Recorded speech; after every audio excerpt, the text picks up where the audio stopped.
It is yet another hello from me to you. Welcome to the program. I am Suren.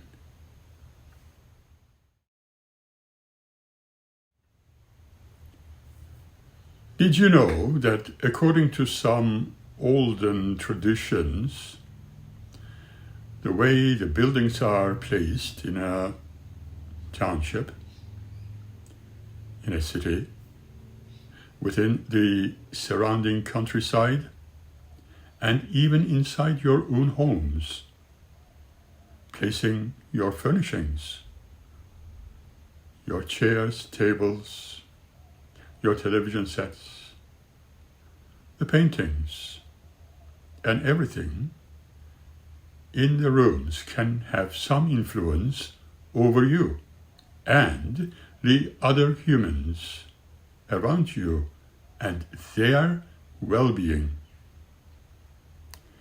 In the Chinese tradition, the aim is to avoid any invisible arrows, as they say, before they can cause disharmony and the unwanted health issues.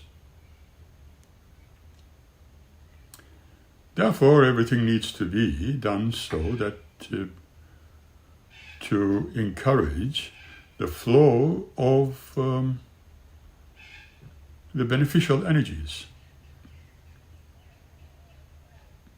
Call it common sense if you like. Or we may call it a mystical philosophy, if you prefer to call it that way instead. Or could it perhaps be a sort of divination by observing the energy centers of certain points on the planet Earth? Perhaps we will need to discover other planetary secrets as well.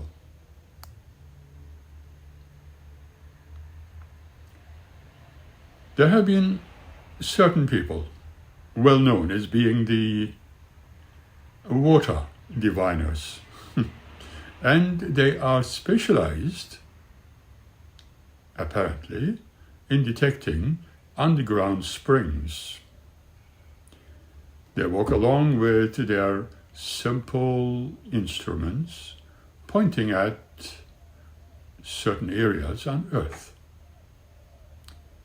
which may contain water underground, and where exactly it can be found. They can even determine their whereabouts, and as they are so sensitive, that they can use their talents to identify oils, minerals, or whatever else in the soil or underground. The same story plays in Egyptian excavations as well. Considering these pointers, one tends to question if there are perhaps invisible lines which may link the very important or even holy places together, and that they may be having magical properties. For once upon a time, I too have visited places like the lines of Nazca in Peru, Egypt, and other places, which can be seen and appreciated from different angles. Nazca lines from the air. The planet where we happen to be at the moment, under observation, suggests to us that there is a presence of certain forces, and yet not really understood. However, I believe that the ancients had some knowledge about them, but alas, they seem long lost in regard to those favorable sites. And the ancients have certainly built monuments in those areas. You are certainly familiar with the pyramids and the stone architecture. Let us consider these interesting sites on Earth. See if we can discover also anything supernatural about this planet where we happen to live. And one such area to start with is certainly known to you, such as it's with the Glastonbury legend. It is an old English town which attracts many visitors. But intriguingly, it has some connections and links with paganism and early Christianity, Holy Grail, and of course, there is the legend of King Arthur, as well as the famed magician Merlin, known in other circles as Muradin. For some, Glastonbury is based around the River Brue in southwest of England, and is only a historic place.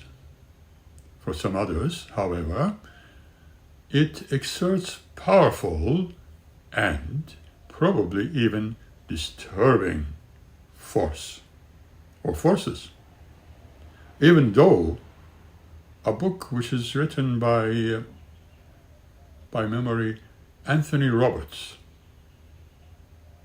titled Ancient Babylon or the New Jerusalem, explains that it is highly charged with sacred focal points.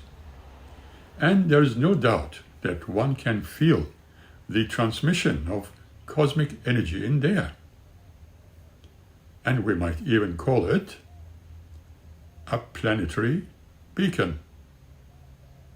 Perhaps a powerhouse of the spirit with a sense of humble participation. And I personally found since my visits to the area, and we were previously told that it can be a very dangerous place because of the potency of its invisible energies. Those who have despoiled its brooding aura have discovered their cost, we are told. Again, I am pretty sure that some will still claim that it can generate madness, and in some cases even death, as easily as it can produce revelations, tranquility, and so forth. Glastonbury, nevertheless, draws thousands of tourists every year. And so, the question is, what is the attraction thereof, you might ask? Well, one of them is that it was the religious center of pagan Britain and was visited apparently by young Jesus, and Joseph of Arimathea brought the Holy Grail there, and apparently founded the first settlement of the Christian hermits. However, they were already organized by Saint Patrick into a formal community long before, and that King Arthur was buried there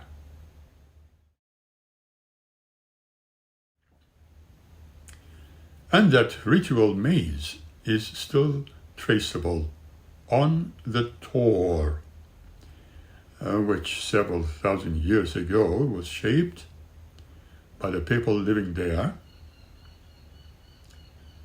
And the whole of Glastonbury terrain was said to be representing the zodiac.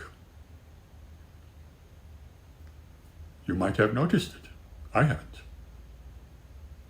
But I will say that it has to be a highly interesting and exciting place to visit. But we don't really know if there is any truth behind some of these confusing and conflicting claims. At the center of many of the legends, and there stands now a ruined abbey and the old church, a small building of wattle and daub that predates the abbey on the same site. It was, after all, the old church that in fact introduced Joseph of Arimathea into Glastonbury folklore.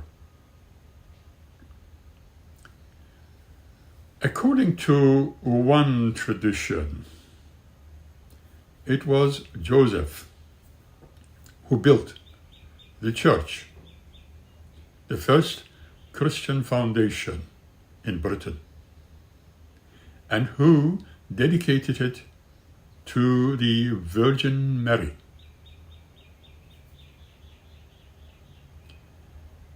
There are altogether, we are told, 7 versions of Joseph's journey to Britain. In one, he apparently arrived in the region with 11 of his companions and was made welcome by a local king, Arviragus. This king then made him a substantial grant of land at Glastonbury, on which to establish a religious community. He knew what he wanted, obviously. On the way there, the missionaries, weary from long travels, very tired, stopped to rest on the summit of nearby Viriol Hill. Joseph is said thrust his staff into the ground, and through a miracle, thereafter it sprouted into a thorn tree, which blossomed every Christmas day. But the original tree was apparently destroyed. Very conveniently indeed.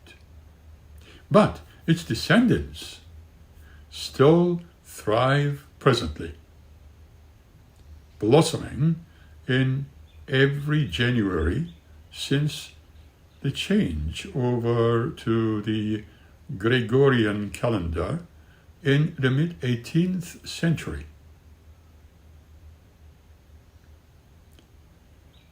Another version claims that in AD 63, Joseph was sent to Britain by the Apostle James, who was at that time preaching in Western Europe. A third variation says that Joseph was sent by Apostle James because he was already familiar with the land, having accompanied the boy Jesus on a visit to Britain. Now, according to this tradition, it was Jesus who built the old church, afterwards spending several years at Glastonbury with the priests, who lived in a small community on top of the Tor.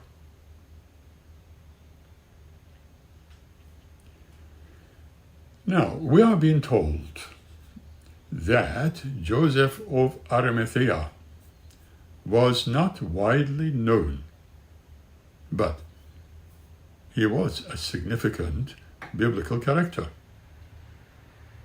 a wealthy member of the Jerusalem town council. He was said to be a secret disciple of Jesus. Whatever his religion, that could have been pagan or even Muslim, might have been, it was he who arranged for Jesus to be taken down from the cross and buried in the new tomb he had prepared for himself. And I prefer to take this explanation, you guessed it, with a pinch of salt, because many things point to a non-reality of it. Afterwards, Joseph disappears from the Bible, but his story was picked up in the Gospel of Nicodemus, also known as the Acts of Pilate, or Pilate, which is included in the collection of writings known as the Apocryphal New Testament.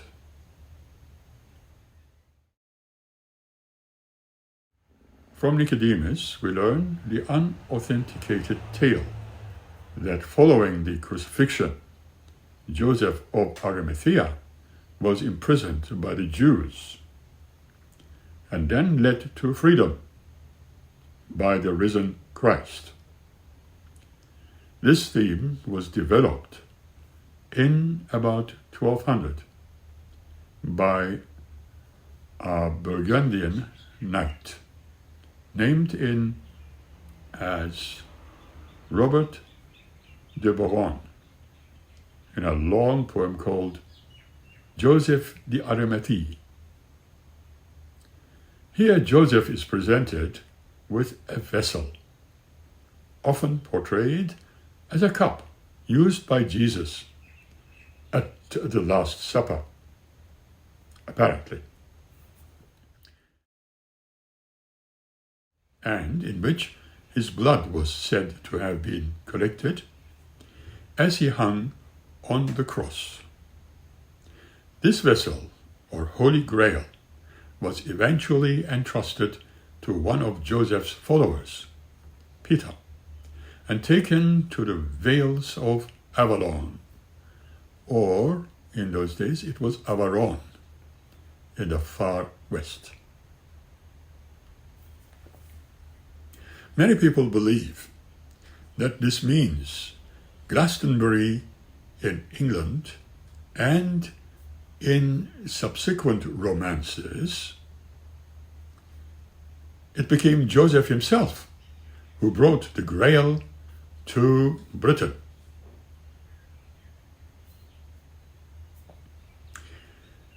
Now, Joseph of Arimathea does not appear in any of the writings or the chronicles about Glastonbury before the last decade or so of the 12th century.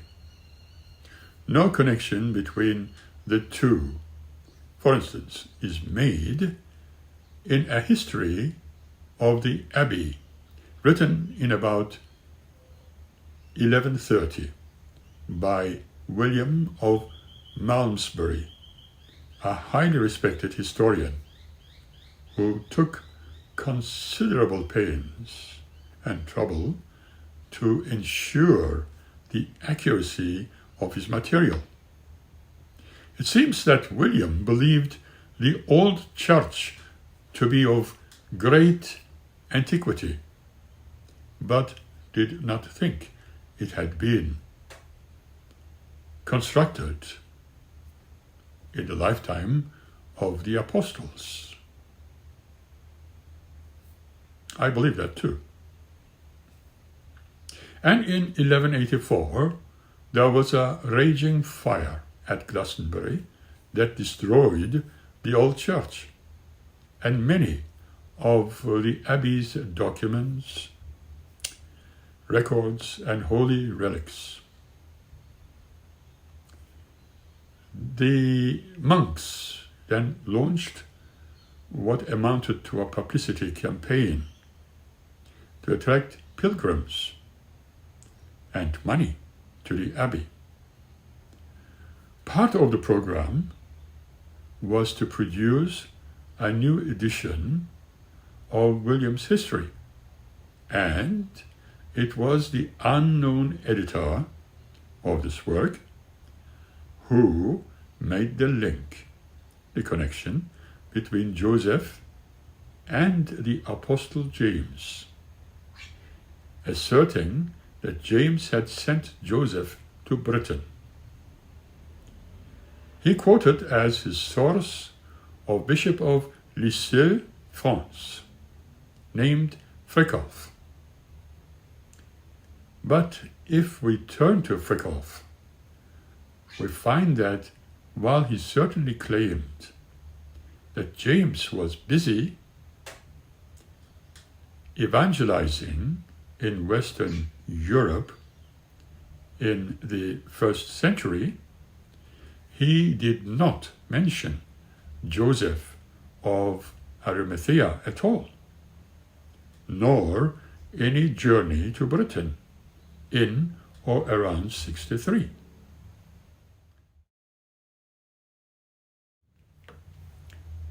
Nobody knows exactly when Christianity reached to Britain, but whenever that may have been, Glastonbury is one of the places where it might well have begun. Why, though, should this be? You might ask. That is an excellent question. Many economic historians have stressed Glastonbury's importance as a trade center with Gaul, or the French, and the Mediterranean. This being so, there is no inherent reason why a party of Christian missionaries should not have followed the trade routes, as they so often did, elsewhere, eventually arriving in Glastonbury. So perhaps the legend of Joseph of Arimathea, like so many tales based on oral tradition, does contain a kernel of truth, after all. It is harder, though, to credit the story of the miracle of the thorn tree, which is supposed to have sprung from Joseph's staff. Yet, there is another aspect to the holy thorn. The tree is botanically interesting, being a freak variety of hawthorn that can be propagated only by grafting. This is the kind of knowledge that may have been exclusive to the Glastonbury monks, and it may have given the tree a very special significance. It is also possible that the timing or the flowering of the time at Christmas, may in turn have inspired the monks to attach, shall we say, a Christian connotation to the plant. Of course, another suggestion is that the thorn was the focus of some pagan act of worship, and that the monks gave it a Christian significance in order to weaken the attraction of paganism or witchcraft. Paganism also lays its own claims to Glastonbury. Indeed, if an important pagan holy place did once exist, as you might know, there it would explain the establishment of an early Christian settlement there. Also, it was not uncommon for the church to take over existing sacred sites and Christianize them. Furthermore, Glastonbury, Tor that is the most impressive landmark in the region. It rises 500 feet or 150 meters out of the flat surrounding countryside and is visible from every direction for up to 20 miles or 30 kilometers. And there's a belief that the Tor was built by ancient people. But it is in fact a natural feature. The summit, which is fairly flat, is about 100 times 50 or 30 times 15 meters. On the slopes are numerous terraces, which are conveniently explained as either natural or the result of prehistoric system of agriculture that left ridges on the terrain. These theories have been added one of an occult nature by Geoffrey Russell, who has suggested that there are remains of three-dimensional maze that symbolically represented the road from hell, the base of the Tor, to heaven, the summit. This maze, he proposed, was walked by early Christian pilgrims and also possibly followed these. He also put forward the view that crossing the lines to get to the top of the Tor could be very dangerous. Francis Hitching, in his book Earth Magic, seems to support this idea when he says that many modern tourists who have climbed the Tor, Tür in German, crossing the maze in the process fully claim to have experienced an inexplicable drain of their energy.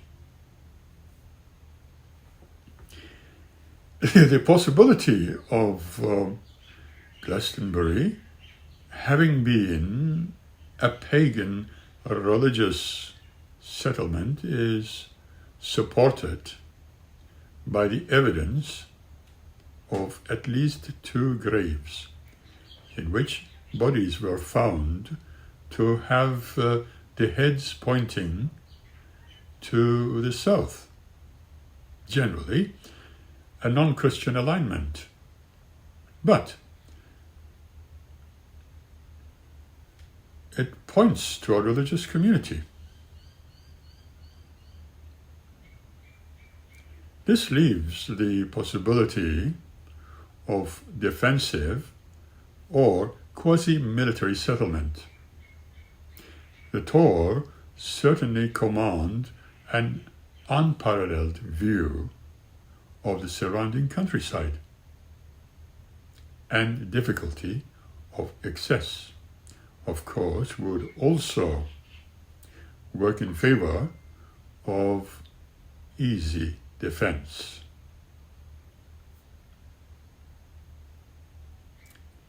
The Life of Saint Gildas, a book written in around 1150, is particularly interesting, and its application to Glastonbury because it tells how Melwas kidnapped Guinevere, the wife of King Arthur, and held her at Glastonbury. Arthur arrived with his army to rescue her. But bloodshed was averted by the intervention of Gildas, whose mediation restored Guinevere, his consort, to Arthur. If Melwas kidnapped Arthur's wife, he would have wanted to keep her somewhere he could defend. So, why not in a stronghold on Glastonbury Tor? That's a good question to study. It is impossible to discuss the early history of Glastonbury without mentioning Arthur. But it is almost impossible to distinguish fact from fiction. In the Historia Regum Britanniae, or History of the Kings of Britain, written in about 1136, and now regarded as largely fictional, Geoffrey of Monmouth tells us of the death of Arthur. According to his account, Arthur's traitorous nephew, Mordred, seized the kingdom of Britain while the king was abroad. Arthur returned to Britain with his army and drove Mordred and his mercenary army into Cornwall. Whether the two forces met in a final terrible battle near the river Cumberland. Mordred was killed. Arthur himself, says Geoffrey, our renowned king, was mortally wounded and was carried off to the Isle of Avalon so that his wounds might be attended to. This in the year 542, and so forth. But where was Avalon really? Geoffrey of Monmouth does not give a hint or where it was located in his Historia, but it seems unlikely that he had Glastonbury in mind. In his poem, Vita Merlin, or The Life of Merlin, written in about 1148, he also speaks of Avalon in terms that are not compatible with Glastonbury. That is interesting. William of Malmesbury, a more trustworthy historian, is in fact quite specific in seeing that the location of Arthur's grave was unknown. Yet, only 40 years after these two were writing, Avalon was being identified as Glastonbury, as if the connection were an ancient tradition. Moreover, the monks at Glastonbury Abbey once claimed, actually, to have located Arthur's very grave at this fascinating site. But precisely why so many people should revel in providing supernatural associations for the site is in itself still very much an unsolved mystery. With that, I shall stop here to digest all this information for you. We shall meet again by the next episode. Until then, smile and be happy. Thank you.